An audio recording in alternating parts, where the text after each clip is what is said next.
This is where the shop entrance is hidden. The overseer says, if you pull away that rug, you will see that there is a trapdoor underneath it. This unit cannot fit through there, so from here on out, you will have to be on your own. When you are asked for the password, tell the shopkeeper that the password is to shut his whole mouth and to open the door before you blow it open. That is such a dog shit password. It sounds like you're threatening him or something. But yeah, that overseer might just get us killed with that, but we'll see. Are you sure that's really a password and not just some guy you overheard threatening the shopkeeper to open the door? Hardrick says. We wait for the overseer to say something, but he remains silent. Well, Hardrick says, aren't you going to answer the question? Oh boy, that means that that might not be the password actually. Question unclear. The overseer says, unfortunately the overseer protocol cannot provide you with... Alright, we get it. Darren says, let's just go inside and we'll figure things out from here. It doesn't seem like the overseer can offer us any more information anyway. With that said, Darren goes to open the trapdoor from underneath the rug. This reveals a set of wooden stairs. I mean, that's probably not very good for business, is it? If you have like a hidden apothecary shop.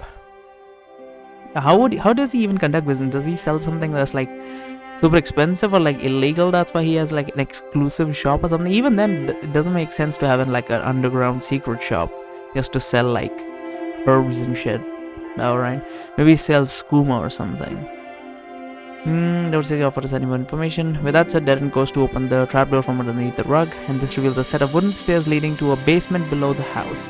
We carefully go down the stairs, trying to look out for any potential traps until we arrive in front of a wall made of ceridium. Oh boy, this guy's rich.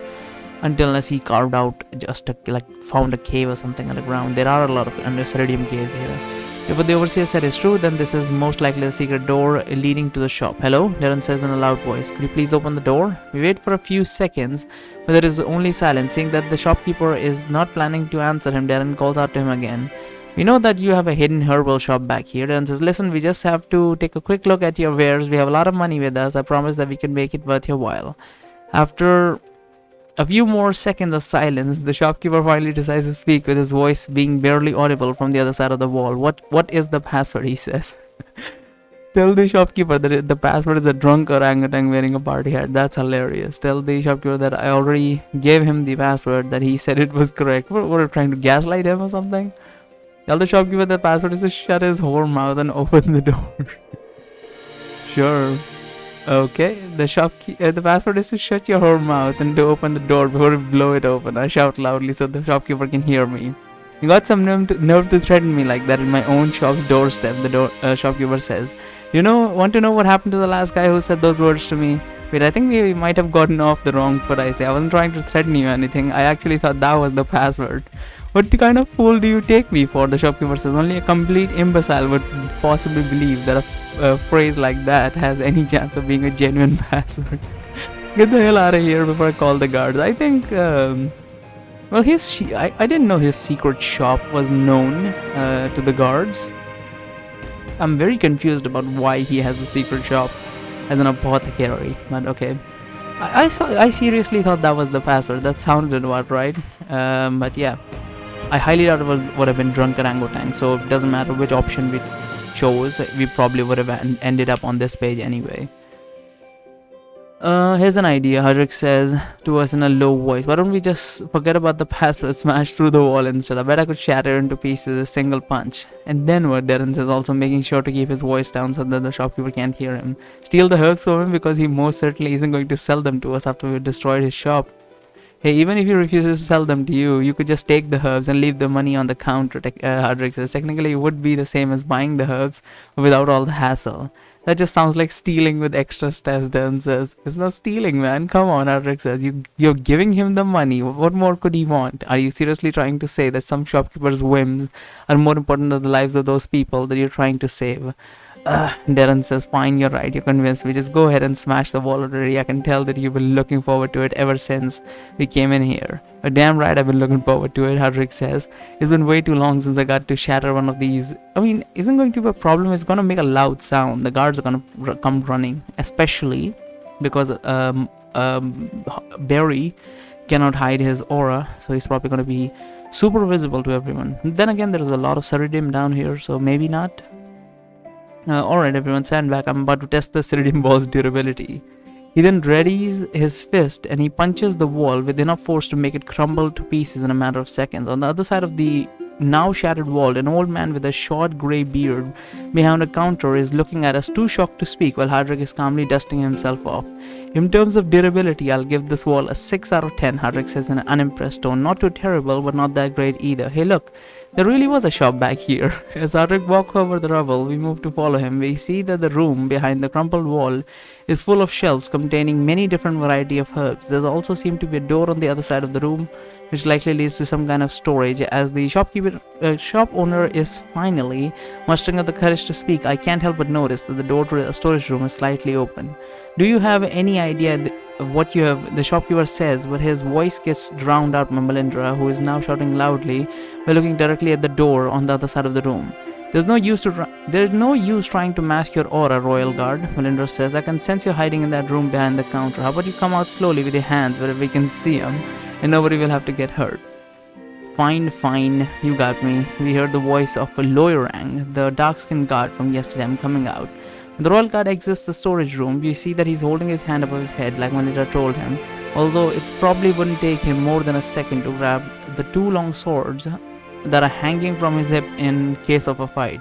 Despite the situation he's in, the man looks oddly relaxed and his eyes don't seem to be showing any signs of hostility towards us.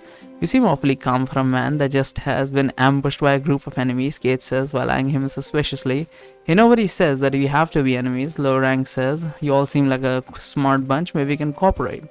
You would betray your king just like that, Elena says. Is one small threat all it takes for you to switch sides? Sure, why not, Lorang says, while still holding his hand above his head. It's not like I have any attachments towards the king or any of the people in the city. I'm a tournament participant like you, remember? I'm only in this for the money. If there's no longer any profit in it for me, I may as well cut my losses. You want information, right? I can give it to you for free. It's not worth much to me anyway, since I'm probably going to be skipping town as soon as things start to get heated up. Mandra says, I'm not fully sure, but from what I can tell of his aura, he seems to be telling the truth. You're planning to desert your post all along? The shopkeeper asked him, perplexed.